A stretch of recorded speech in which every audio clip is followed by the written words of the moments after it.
हमारा ऐसा भारत देश, जिस भारत देश को महाराज सोने की चिड़िया कहा जाता है, ऐसे भारत की भूमि में, ऐसे कर्म भूमि में जहां स्वयं भगवान भी अवतार लेकर के आते हैं।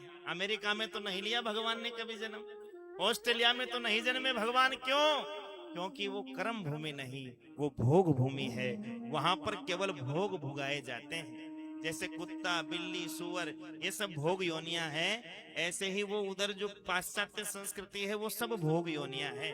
वो भोग भोगने के लिए ही जन्म लिए हैं। कर्म भूमि केवल हमारे भारत की भूमि है, और ऐसी भारत की भूमि हमें प्राप्त हुई है तो भारत में रहते हुए भगवान का भजन भी करना चाहिए, सत्संग भी करना चाहिए, देश की सेवा भी करनी चाहिए।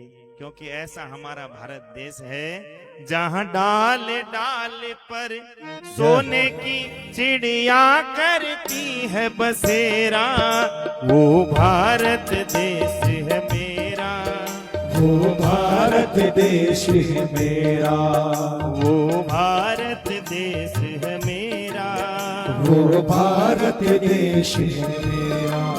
आप सभी को गणतंत्र दिवस की खूब खूब शुभकामनाएं। आज हमारे देश में हर जगह पर खूब गणतंत्र दिवस का उत्सव मनाया जा रहा है, तिरंगा लहराया जा रहा है। कथा के माध्यम से हमने भी देश की सेवा में एक भजन गाया, देश को याद किया, और देश को याद करना चाहिए। हर परिवार में एक, महाराज अब धीरे धीरे परिवार संकुचित होते जा रहे हैं, लेकिन ऐसे हिंदू राष्ट्र नहीं बनेगा।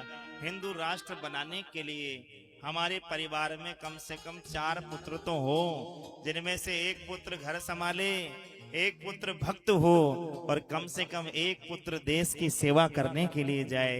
तभी हमारा देश हिंदू राष्ट्र भी बनेगा और महाराज विश्व गुरु के पद पर भी अग्रसित होगा। अब महाराज देखो, अभी भक्ति क्रांति चल रही है, चारों ओर खूब भक्ति की लहर चल रही है, और इस भक्ति की लहर में यदि कोई नहीं समझा तो फिर वो बहुत पीछे रह जाएगा। इसलिए अच्छा समय है, सब मिलकर के इस देश को हिंदू राष्ट्र बनाने में अपना सहयोग करें, तन मन और धन से समर्पित होकर के राष्ट्र की सेवा करें। बोलो भारत माता की।